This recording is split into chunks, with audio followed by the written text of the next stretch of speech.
Good morning. 18/1/25 प्रातः मुरली ओम शांति बापदादा मधुबन। आजकेर मुरली hello पिताश्री अव्यक्त दिवसेर मुरली। पिताश्री जी के पुण्य स्मृति दिवस पर प्रातः क्लास में सुनाने के लिए बाप दादा के मधुर अनमोल महावाक्य ओम शांति। रूहानी बाप अभी तुम बच्चों से रूह रिहान कर रहे हैं, शिक्षा दे रहे हैं। टीचर का काम है शिक्षा देना और गुरु का काम है मंजिल बताना। मंजिल है मुक्ति, जीवन मुक्ति की। मुक्ति के लिए याद की यात्रा बहुत जरूरी है और जीवन मुक्ति के लिए रचना के आदि मध्य अंत को जानना जरूरी है। अब 84 का चक्र पूरा होता है, अब वापिस घर जाना है। अपने साथ ऐसी ऐसी बातें करने से बड़ी खुशी आएगी और फिर दूसरों को भी खुशी में लाएंगे। दूसरों पर भी मेहर करनी है, रास्ता बताने की, तमोप्रधान से शतप्रधान बनाने की। बाबा ने तुम बच्चों को पुण्य और पाप की गहन गति समझाई है। पुण्य क्या है और पाप क्या है? सबसे बड़ा पुण्य है बाप को याद करना और दूसरों को भी याद दिलाना। सेंटर खोलना, तन मन धन दूसरों की सेवा में लगाना, यह है पुण्य। संग दोष में आकर बैठ चिंतन पर चिंतन में अपना समय बर्बाद करना, यह है पाप। अगर कोई पुण्य करते करते पाप कर लेते हैं तो की कमाई सारी खत्म हो जाती है। जो कुछ भी पुण्य किया अहो सब खत्म हो जाता है, फिर जमा के बदले ना हो जाती है। पाप कर्म की सजा भी ज्ञानी तो आत्मा बच्चों के लिए 100 गुना है, क्योंकि सद्गुरु के निंदक बन जाते हैं। इसलिए बाप शिक्षा देते हैं, मीठे बच्चे कभी भी पाप कर्म नहीं करना, विकारों की चोट खाने से बचकर रहना। बाप का बच्चे पर लाभ है तो तरस भी पड़ता है।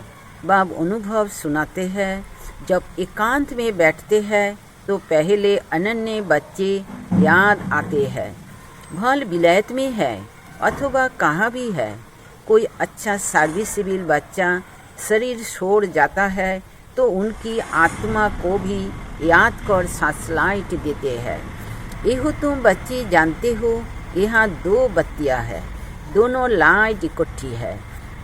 यह दोनों जबरदस्त लाइट है, बाबा और दादा। सवेरे का टाइम अच्छा है, शान कर एकांत में चले जाना चाहिए। अंदर खुशी की बहुत रहनी चाहिए।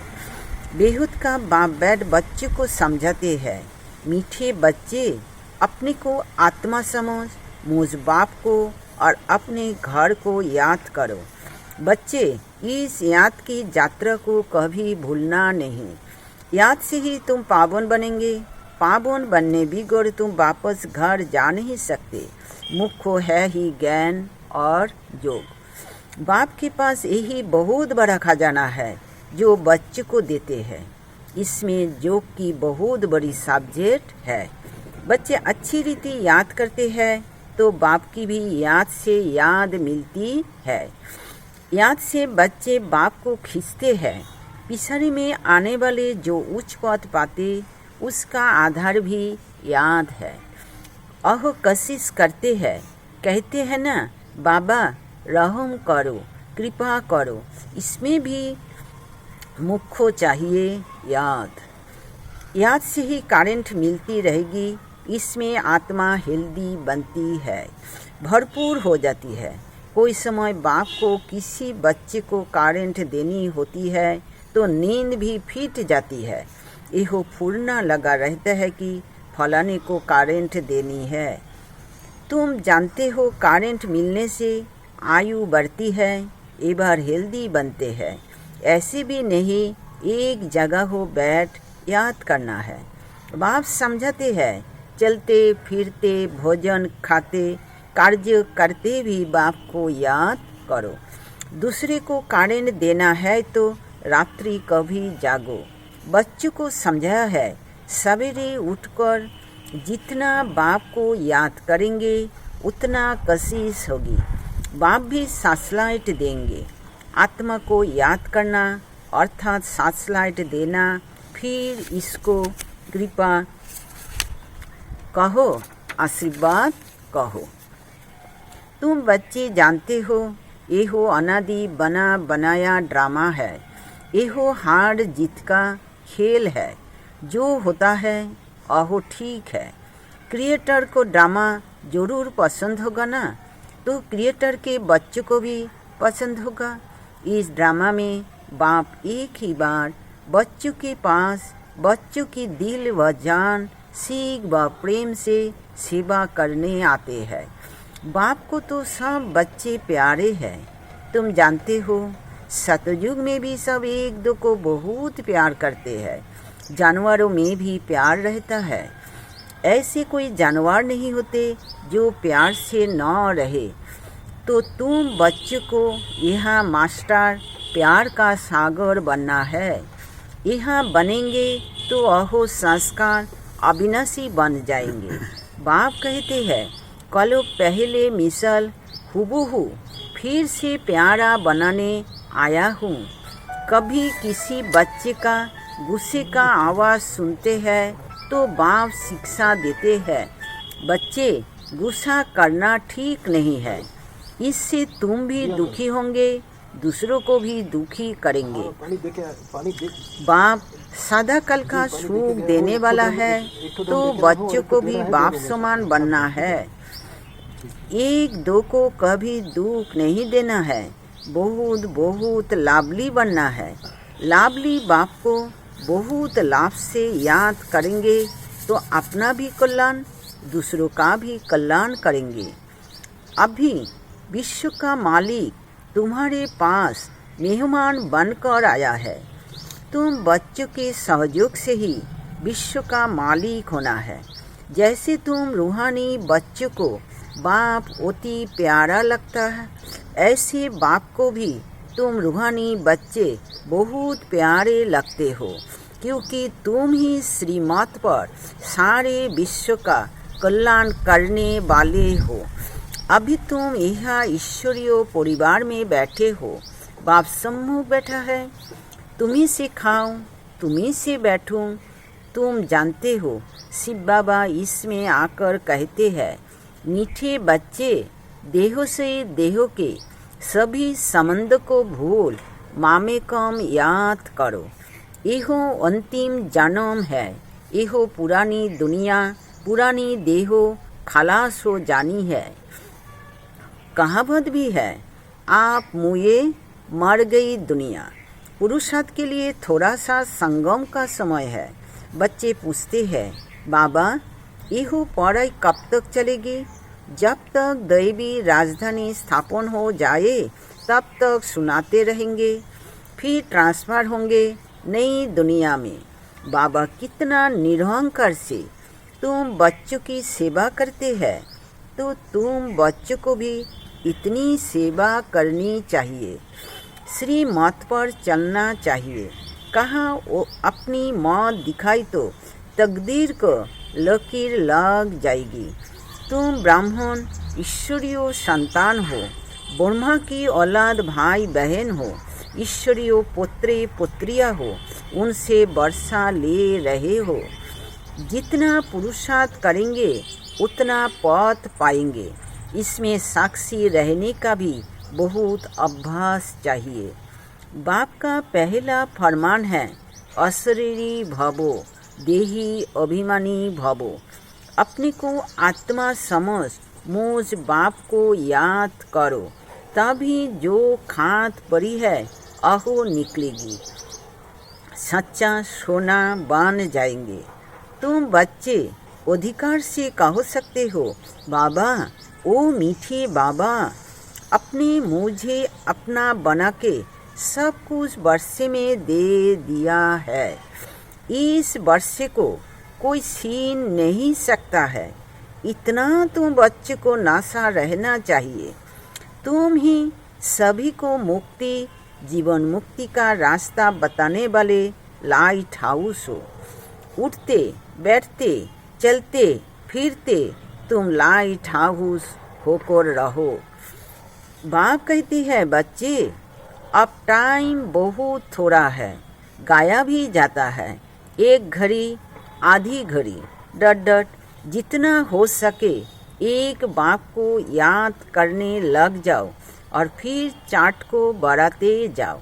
अच्छा, मीठे मीठे सीखी ला दे लक्की और लावली ज्ञान सितारों को। माता पिता बाप दादा का दिल व जान सीख व प्रेम से याद प्यार और गुड मॉर्निंग। रूहानी बाप की रूहानी बच्चों को नमस्ते। हम रूहानी बच्चों की रूहानी बाप दादा को याद प्यार गुड मॉर्निंग और नमस्ते नमस्ते बाबा नमस्ते। शुक्रिया बाबा, आपको डायमंड शुक्रिया। अव्यक्त महावाक्य, निरंतर योगी बनो। जैसे एक सेकंड में स्विच ऑन और ऑफ किया जाता है, ऐसे ही एक सेकंड में शरीर का आधार लिया और फिर एक सेकंड में शरीर से परे अशरीरी स्थिति में स्थित हो जाओ। अभी अभी शरीर में आए, फिर अभी अभी अशरीरी बन गए। यह प्रैक्टिस करनी है। इसी को ही कर्मातीत अवस्था कहा जाता है। जैसे कोई वस्त्र धारण करना व न करना अपने हाथ में रहता है। आवश्यकता हुई धारण किया, आवश्यकता ना हुई तो उतार दिया। ऐसा ही अनुभव इस शरीर रूपी वस्त्र को धारण करने और उतारने में हो।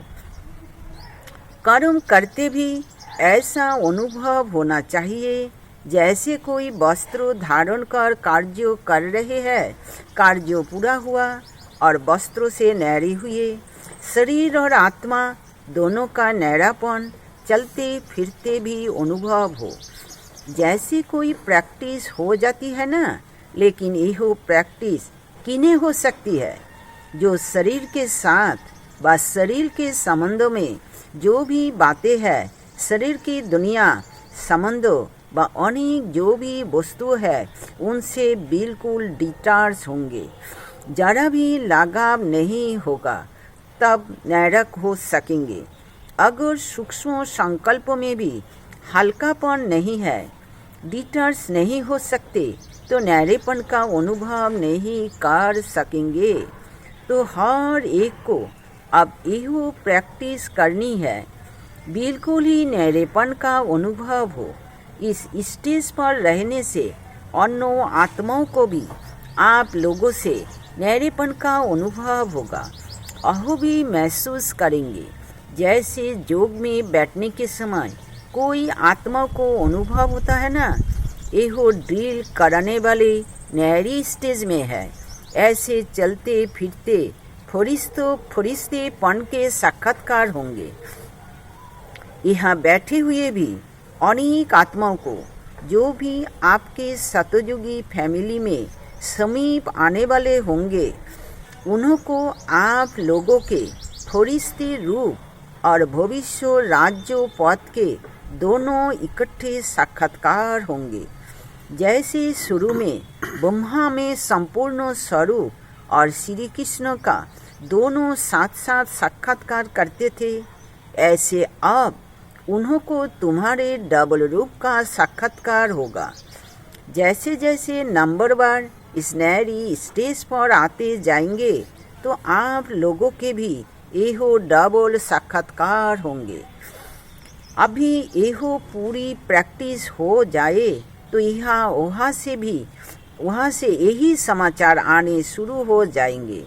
जैसे शुरू में घर बैठे भी अनेक समीप आने वाली आत्माओं को साक्षात्कार हुए ना, ऐसे अब भी साक्षात्कार होंगे। यहाँ बैठे भी बेहूत में आप लोगों का सूक्ष्म स्वरूप सर्विस करेगा। अब यही सर्विस रही हुई है। साकार में सभी एग्जाम्पल तो देख लिया, सभी बातें नंबरवार ड्रामा अनुसार होनी है। जितना जितना स्वयं आकारी फरिश्ते स्वरूप में होंगे उतना आपका फरिश्ता रूप सर्विस करेगा। आत्मा को सारे विश्व का चक्र लगाने में कितना समय लगता है, तो अभी आपके सूक्ष्म स्वरूप भी सर्विस करेंगे, लेकिन जो इस नैरी स्थिति में होंगे, स्वयं फरिश्ते रूप में स्थित होंगे। शुरू में भी साक्षात्कार हुए हैं। फरिश्ते रूप में संपूर्ण स्टेज और पुरुषार्थी स्टेज दोनों अलग अलग साक्षात्कार होता था। जैसे साकार ब्रह्मा और संपूर्ण ब्रह्मा का अलग अलग साक्षात्कार होता था, ऐसे अनन्य बच्चे के साक्षात्कार भी होंगे। हंगामा जब होगा तो साकार शरीर द्वारा तो कुछ कर नहीं सकेंगे और प्रभाव भी इस सर्विस से पड़ेगा। जैसे शुरू में भी साक्षात्कार से भी प्रभाव हुआ ना, परोक्ष और अपरोक्ष अनुभव ने प्रभाव डाला, ऐसे अंत में भी यही सर्विस होनी है। अपने संपूर्ण शरीर स्वरूप का साक्षात्कार अपने आप को होता है। अभी शक्तियों को पुकारना शुरू हो गया है। अभी परमात्मा को कम पुकारते हैं। शक्तियों की पुकार तेज रफ्तार से चालू हो गई है। तो ऐसी प्रैक्टिस बीच बीच में करनी है। आदत पर जाने से फिर बहुत आनंद फील होगा। 1 सेकंड में आत्मा शरीर से न्यारी हो जाएगी, प्रैक्टिस हो जाएगी। अभी यही पुरुषार्थ करना है।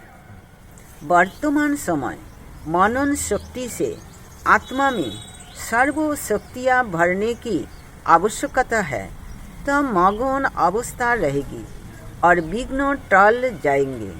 विघ्नों की लहर तब आती है जब रूहानियत की तरफ फोर्स कम हो जाता है।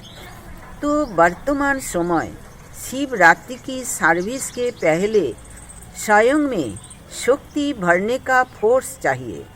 भल योग के प्रोग्राम्स रखते हो, लेकिन योग द्वारा शक्तियों का अनुभव कराना अब ऐसी क्लासेस की आवश्यकता है। प्रैक्टिकल अपने बल के आधार से औरों को बल देना है।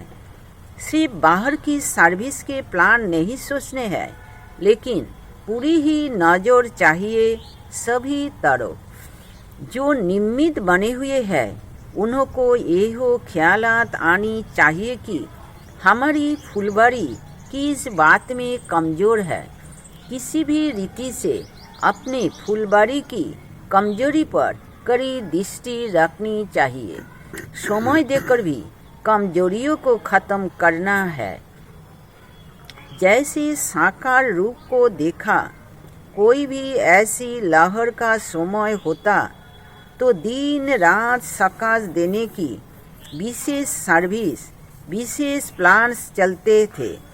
निर्बल आत्माओं को बल भरने का विशेष अटेंशन रहता था, जिससे अनेक आत्माओं को अनुभव भी होता था। रात रात को भी समय निकाल आत्माओं को सकाश भरने की सर्विस चलती थी। तो अभी विशेष सकाश देने की सर्विस करनी है। लाइट हाउस माइट हाउस बनकर यह सर्विस खास करनी है, तब चारों ओर लाइट माइट का प्रभाव फैलेगा। अभी यही आवश्यकता है। जैसे कोई साहूकार होता है तो अपने नज़दीक संबंधियों को मदद देकर ऊंचा उठा लेता है, ऐसे वर्तमान समय जो भी कमजोर आत्माएं संपर्क और संबंध में है उनको विशेष सकाश देनी है। अच्छा, वरदान। एबार बाबा वरदान। हजार भुजा वाले ब्रह्मा बाप के साथ का निरंतर अनुभव करने वाले सच्चे स्नेही भवो। वर्तमान समय हजार भुजा वाले ब्रह्मा बाप के रूप का पाठ चल रहा है। जैसे आत्मा के बिना भूजा कुछ नहीं कर सकती, ऐसे बाप दादा के बिना भूजा रूपी बच्चे कुछ नहीं कर सकते। हर कार्यों में पहले बाप का सहयोग है। जब तक स्थापना का पाठ है तब तक बाप दादा बच्चों के हर संकल्प और सेकंड में साथ साथ है। इसलिए कभी भी जुदाई का पर्दा डाल वियोगी नहीं बनो। प्रेम के सागर की लहरों में लहराओ, गुणगान करो, लेकिन घायल नहीं बनो। बाप के स्नेह का प्रत्यक्ष स्वरूप सेवा के स्नेही बनो। स्लोगन: अशरीरी स्थिति का अनुभव और अभ्यासी नंबर आगे आने का आधार है। अपनी शक्तिशाली मनसा द्वारा साकार देने की सेवा करो। हर समय हर आत्मा के प्रति मनसा सतो सुभावना और शुभ कामना के शुद्ध वाइब्रेशन वाली स्वयं को और दूसरों को अनुभव हो। मन से हर समय सर्व आत्माओं प्रति दुआएं निकलती रहे। मनसा सदा इसी सेवा में बिजी रहे, जैसे बाचा की सेवा में बिजी रहने के अनुभवी हो गए हो। अगर सेवा नहीं मिलती तो अपने को खाली अनुभव करते हो। ऐसे हर समय वाणी के साथ साथ मनसा सेवा होती रहे। ओम शांति।